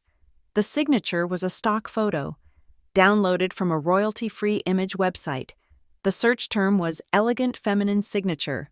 Veronica had not even bothered to forge my actual handwriting. She had downloaded a fake one, edited it slightly, and pasted it into the email. Kenzie's motion was dismissed by Judge Estevez with extreme prejudice. The walls were closing in, and Sloan was not going to be trapped inside with her mother. Her lawyer had been in negotiations with the U.S. attorney for 2 days, the FFCU, executing their warrant on Sloan's iCloud account, found the corroborating evidence they needed. It was a text message, sent from Sloan to Veronica, dated just 1 day before the fake email was manufactured. "Mom, this is insane. Are you sure you should be doing this? Don't write it too much like you're writing. They'll know." Sloan had not only been aware of the fabrication, she had offered editorial advice. The U.S. attorney's offer of a deal was immediately revised. Sloan, seeing her own neck in the noose, signed the cooperation agreement that same day. She would plead guilty to 1 count of conspiracy to commit wire fraud. In exchange, she would testify fully and truthfully against her mother. The Sisters Helping Sisters defense was officially dead. And then, the system produced a twist that not even I had seen coming. The FFCU, in their deep dive of Veronica's finances, had flagged a series of repeating structured payments. A 2% consulting fee was being paid out of the Harbor Vista LLC account, and the recipient was a name that had not yet appeared: Charles Lorne of Lorne Financial Advisory. Charles Lorne was not just Veronica's financial advisor, he was her launderer. Thorne's team paid him a visit. They did not come with questions. They came with the account statements from the LLC, showing the 2% kickback. They showed him the penalties for conspiring to launder the proceeds of a federal crime. Charles Lorne, a man who wore $3,000 suits and advertised generational wealth preservation, folded in less than 10 minutes. He was not a hardened criminal. He was a white-collar parasite, and he had no intention of going to prison for Veronica Hale Berry. He unlocked his office computer, and he gave them his real ledger. She thought she was so smart, Lorne told the agents. According to the debrief, she had me create a client-facing ledger, one that showed the money coming in and going to interior design vendors. But this is my ledger. This is the truth. He had been taking his 2% fee in exchange for helping her structure the fraud. He was the one who had advised her to use the Shell LLC. He was the one who had identified the list of small, vulnerable banks. He was the one who had advised her to keep the amounts under $50,000. The FFCU team, armed with Lorne's ledger, went back to the bank statements. Suddenly, what had been a complex mess of transfers became blindingly clear. "It's a roadmap, Vivian," Thorne said, a note of awe in his voice. "Lorne's ledger is the Rosetta Stone. We can now trace every single dollar, the loan from Keystone, to the LLC, split 3 ways, a cut for Sloane's rent, a cut for the jeweler, and Lorne's 2%. It's beautiful. The U.S. attorney can present this as a simple, visual graph, the whole conspiracy, lit up like a string of Christmas lights." Veronica, oblivious to the fact that her entire infrastructure had collapsed, made her last, desperate moves. Her lawyer, Kenzie, filed a motion to have the Christmas Eve audio recording thrown out, claiming it was an illegal recording and a violation of her privacy. The motion was heard by Judge Estevez. Kenzie argued, "Ms. Berry, a federal officer, used sophisticated surveillance equipment to entrap my client in her own home. It was a gross violation of the Fourth Amendment." The judge looked at him over her glasses. "Counselor, is the state of Rivermont a one-party consent state?" Kenzie paused. "Yes, Your Honor. But nothing," Estevez said. "Was Ms. Berry a party to the conversation?" "Well, yes. And was she, in fact, the victim of a violent assault during said conversation?" Kenzie was silent. "Motion denied," the judge snapped. "The audio is in." At the same time, my father's lawyer, Alistair Finch, was moving.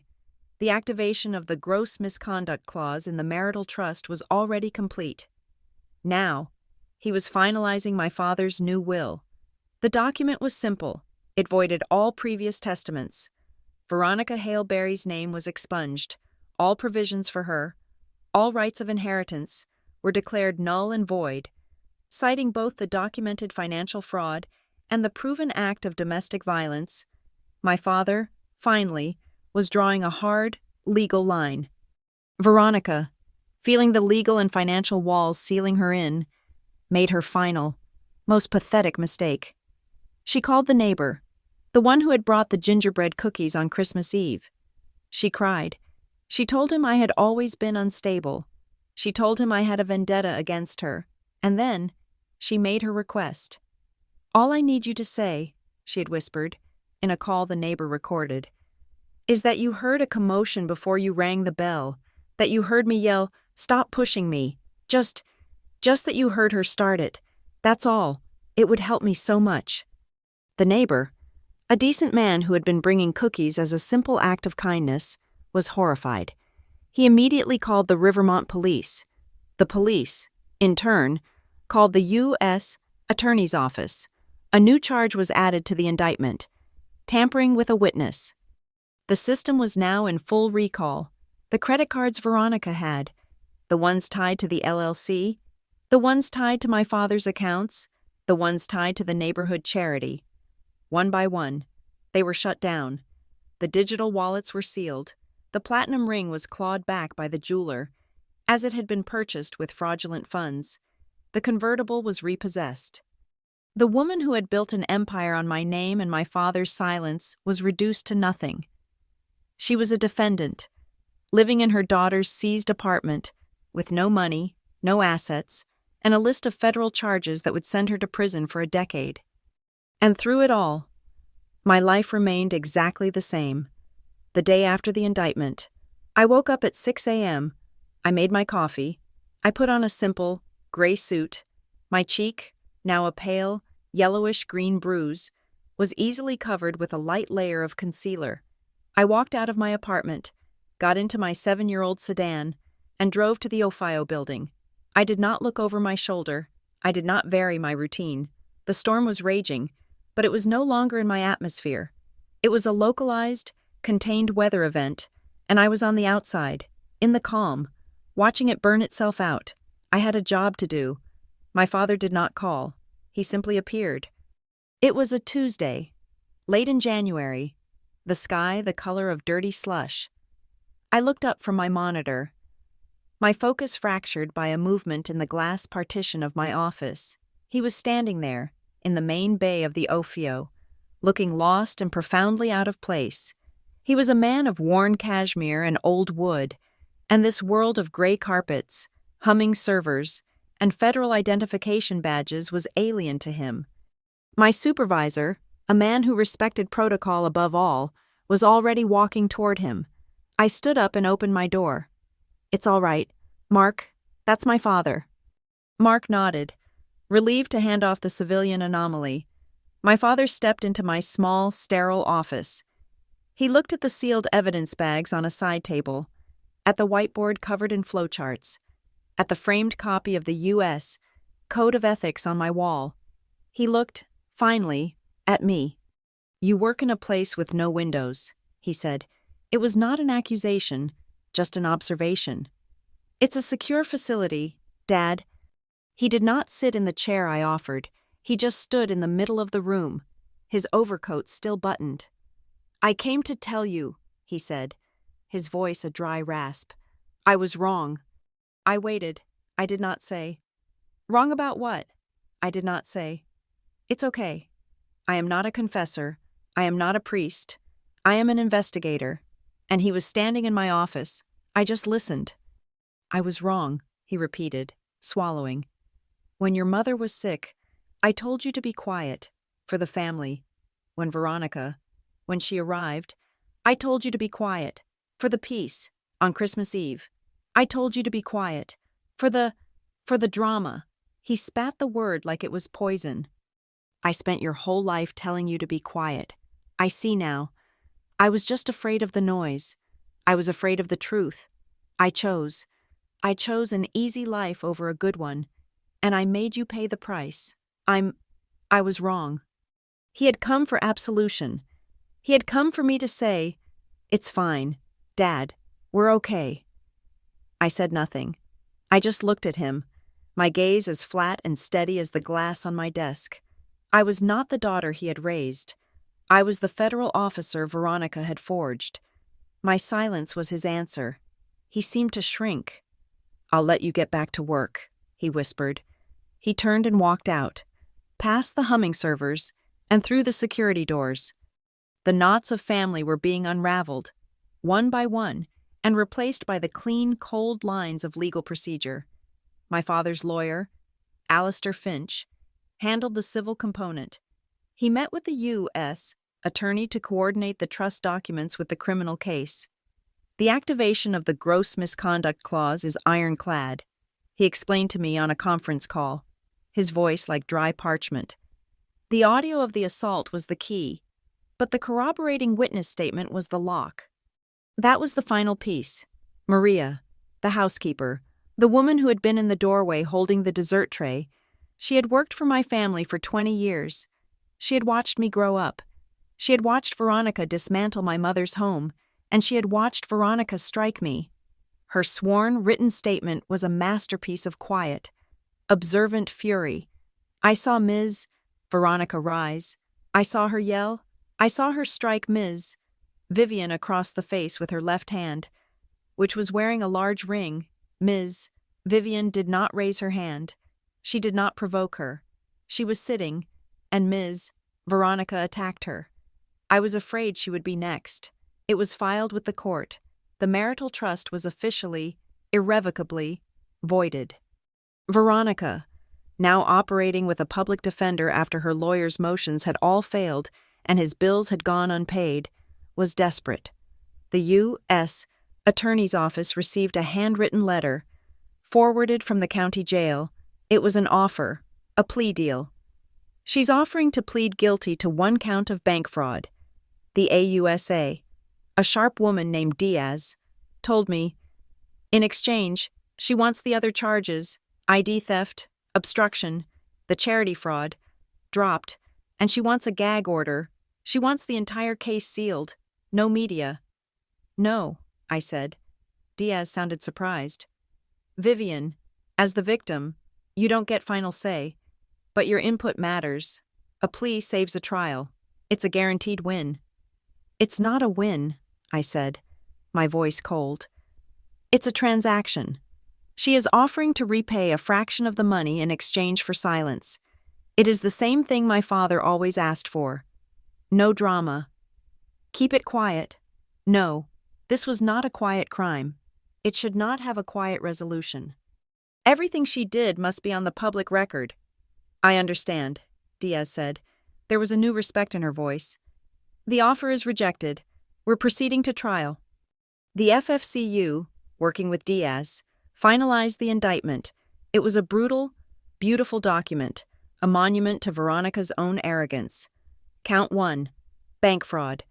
Count 2, aggravated identity theft, against me. Count 3, aggravated identity theft, against the college roommate. Count 4, aggravated identity theft, against the cousin. Count 5, wire fraud. Count 6, money laundering. Count 7, obstruction of justice for the fabricated email. Count 8, witness tampering for the call to the neighbor. Count 9, embezzlement from a charitable organization. She was facing a statutory maximum of, I stopped counting, it was a lifetime. And then, Agent Thorne called me with the last piece, the one that had been hidden from everyone. We were doing the final sweep of her financials, the ones Charles Lorne gave us, he said. We found an anomaly, a small, personal loan, just $9,000, taken out a year ago, from a small credit union, paid back in full after 3 months. We thought it was nothing. And, I said, the application, he said. It wasn't your name. It wasn't the other victims. She used your father's. I was silent. She used Thomas Barry's social security number, his date of birth, and his forged signature. She took a loan in his name, funneled it through her design business, and then paid it back from their joint checking account. He paid back his own stolen money and never even knew it. It was the test run, the pilot program. Before she built her enterprise on the identities of strangers and a forgotten stepdaughter, she had practiced on her own husband. I did not call my father. I called Alistair Finch. I told him what the FFCU had found. The next day, Finch served Veronica in jail. My father had filed for an immediate, no-fault divorce, and with it, a petition for a permanent restraining order, not just for me, for him. The document he signed cited her escalating pattern of financial and physical aggression. The last thread was cut. Sloane was the final card to fall, caught between the indictment and her mother's bottomless, selfish rage. She made her choice. She was not a good person, but she was a pragmatic one. She agreed to be the government's star witness. She would stand in court, look at her mother, and she would tell the truth. Not for morality, for a reduced sentence. She would trade her mother for her future. At the office, the fallout was different. The Inspector General called me to his office. "Barry," he said, not unkindly, "you've had a hell of a quarter." "It's been procedural, sir." "Indeed. Well, the U.S. Attorney's Office has been extremely complimentary about your evidence package. The Canary address trap, in particular, was Elegant. He cleared his throat. We're putting together an interagency task force on synthetic identity fraud. The FFCU, Treasury, us. They need a lead analyst, someone who understands how these networks are built and how they're exploited from the inside.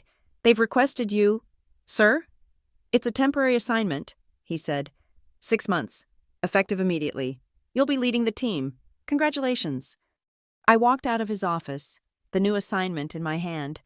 I was being promoted for auditing my own life, for catching the thief who was sleeping in my father's bed. I stood in the windowless corridor, under the humming fluorescent lights, and I finally allowed myself the one question that had been sitting in my chest like a block of ice. Am I doing this for justice?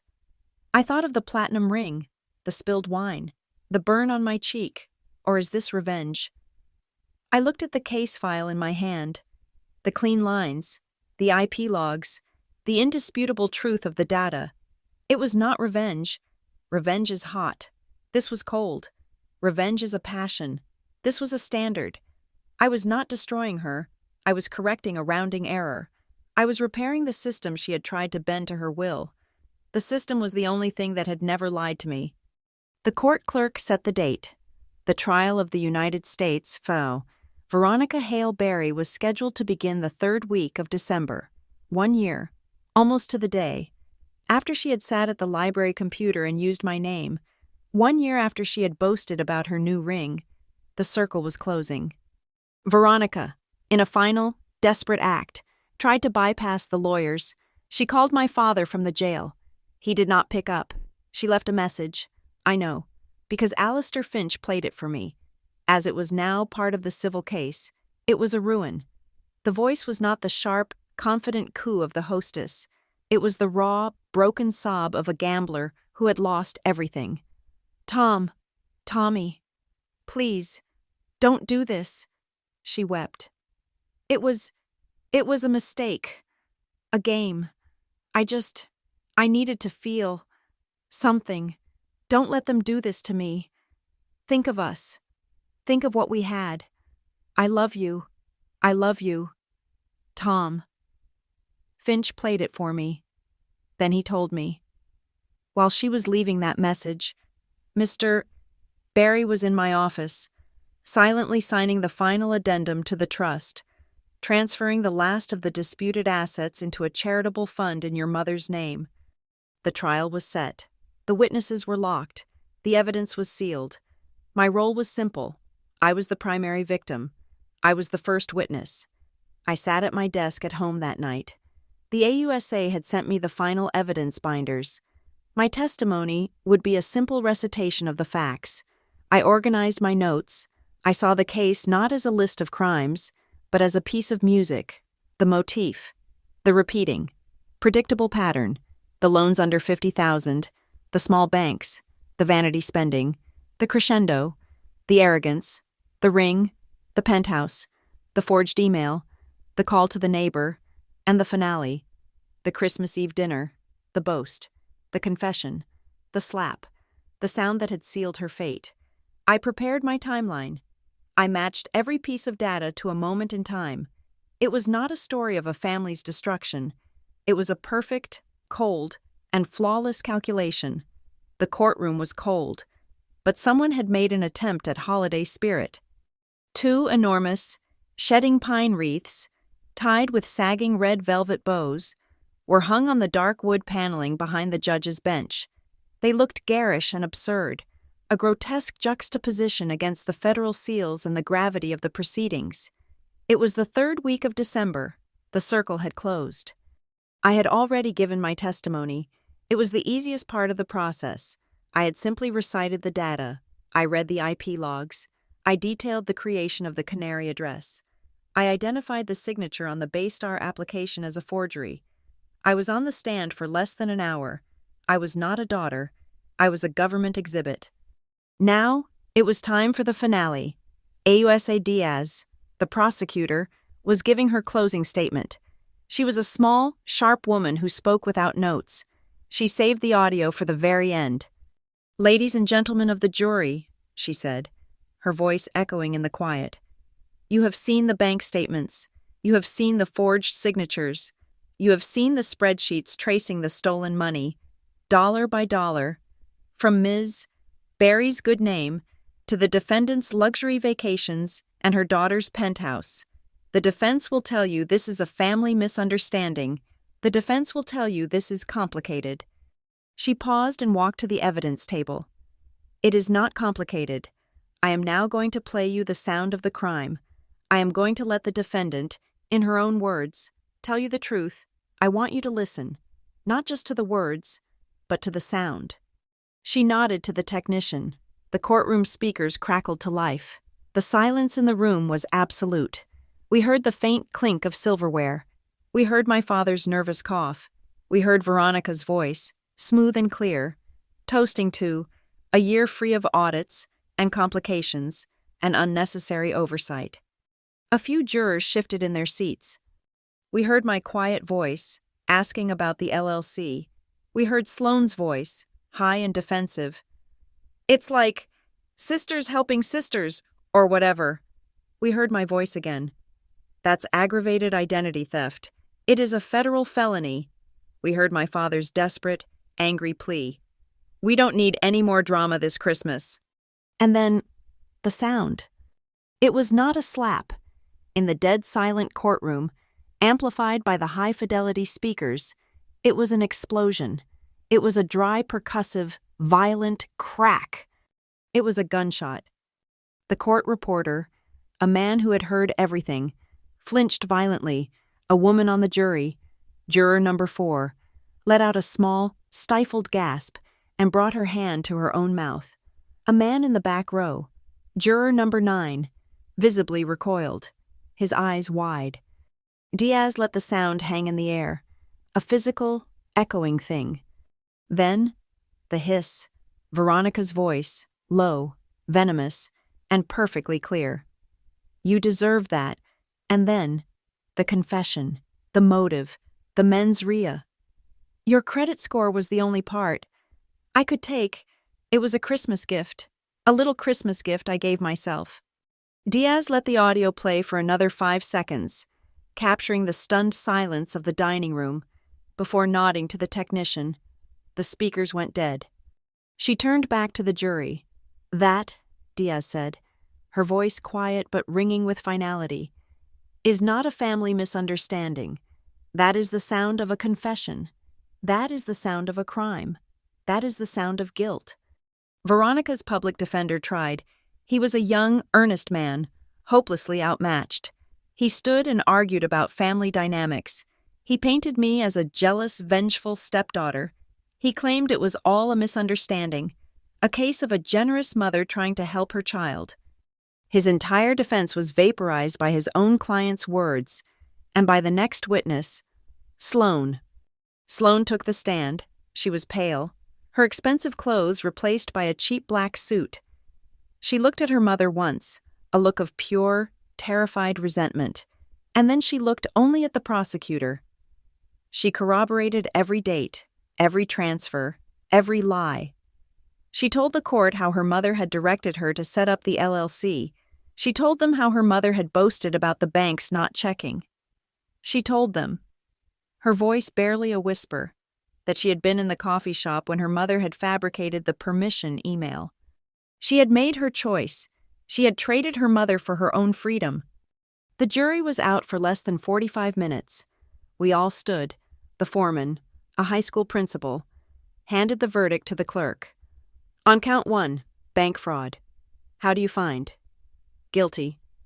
On count 2, aggravated identity theft. How do you find? Guilty. On count 3, wire fraud. How do you find? Guilty. 9 counts, 9 charges. From identity theft and bank fraud to embezzlement and witness tampering, 9 times. The word guilty hammered down on the silence of the courtroom. Veronica, who had been sitting with a look of defiant boredom, seemed to collapse. Her shoulders rounded, her head bowed. She stared at the table, her mask of superiority finally, irrevocably shattered. At the sentencing, Judge Estevez delivered the final, procedural blows. First, she addressed the defense's final, desperate motion to have the audio excluded. "Counselor," she said, looking at the public defender over her glasses, "the defense's claim of an illegal recording is, frankly, frivolous. The state of Rivermont is a one-party consent state. Ms. Barry, the victim of the crime, was a party to the conversation. Privacy rights do not, and have never, extended to the commission of a felony. The recording is valid." Then, she looked at Veronica. "Ms. Hale Barry, you have shown no remorse. You have shown only arrogance. You preyed on the trust of your family, your neighbors, and a system you thought you were too clever to get caught by. You stole not just money, but a person's name. You stole from a charity. You corrupted your own daughter. This court sentences you to 18 years in federal prison." 18 years. She also ordered full restitution, $390,000, and a lifetime ban from ever working in any financial or fiduciary capacity. As the judge struck her gavel, a new figure rose from the gallery. It was Alistair Finch, my father's lawyer. "Your Honor," he said, his voice crisp, "in light of the criminal conviction for aggravated assault and the associated felony fraud convictions, I am here, on behalf of Mr. Thomas Barry, to file for the immediate execution of the gross misconduct clause of the marital trust." It was the civil decapitation, in that single instant, with that single filing. Veronica's financial life was over. The trust was dissolved. Her rights to the Maple Row house, to my father's accounts, to anything, were terminated. Sloane got her deal. Her cooperation had saved her from prison. She received 5 years of probation and was ordered to perform 2,000 hours of community service, but the civil forfeiture case was final. The penthouse, the furniture, the life built on my name, all of it was seized by the government. She was free, but she was broke, and she was alone. My father had been asked to give a victim impact statement. He stood, his hands shaking, facing the judge, but speaking to me. "I am not a victim, Your Honor," he said, his voice thick. "I am an accomplice. My silence was the oxygen this fire needed. My desire to avoid drama allowed this rot to grow. I failed my first wife. I failed my daughter. I am responsible for the home where this happened. I am sorry." He sat down, a broken man, but, for the first time in my life, an honest one. It was finished. I walked out of the courtroom, alone. I pushed through the heavy doors, past the knot of local reporters, and stepped out onto the courthouse plaza. It was snowing. A cold, clean, quiet snow was falling, muffling the sound of the city. My government phone buzzed in my pocket. I pulled it out. It was a simple email from the OFIO Inspector General. Subject: Permanent assignment. In light of your exemplary performance and the request from our federal partners, your temporary assignment as Director of the Interagency Task Force is now made permanent. Congratulations, Director Barry. I put the phone away. I looked across the plaza. They were bringing her out, escorting her to the transport van, Veronica. Her expensive suit was wrinkled. Her face was pale and empty. The power, the arrogance, the performance. It was all gone. She was just a number, a case file. She saw me. Her eyes, hollow and dead, locked onto mine from across the snow-dusted stone. She did not curse me. She did not cry. She just stared. A federal marshal touched her arm. She turned, and I heard the sound, sharp and metallic in the cold, quiet air, the definitive, final click of the handcuffs. I turned and walked away from the courthouse. I walked through the falling snow, the city lights beginning to glow in the blue twilight. It was almost Christmas again. I passed a small bakery, a warm golden window in the cold. It was open late. In the window, on a simple white plate, was a single slice of gingerbread cake, dusted with powdered sugar, just like the one Maria had been holding. I stopped. I looked at it for a long moment. I went inside. I bought the slice of cake. I walked the rest of the way home in the snow, eating it from a small white box. This time, No one was there to slap it out of my hand. Not revenge, discipline, and discipline, on Christmas Eve, is silent as the snow. Thank you so much for listening to this story. Please let me know in the comments where you are listening from. Share your thoughts, and subscribe to Lila Revenge Stories. Please like this video and support us by hitting the hype button so this story can be heard by more people.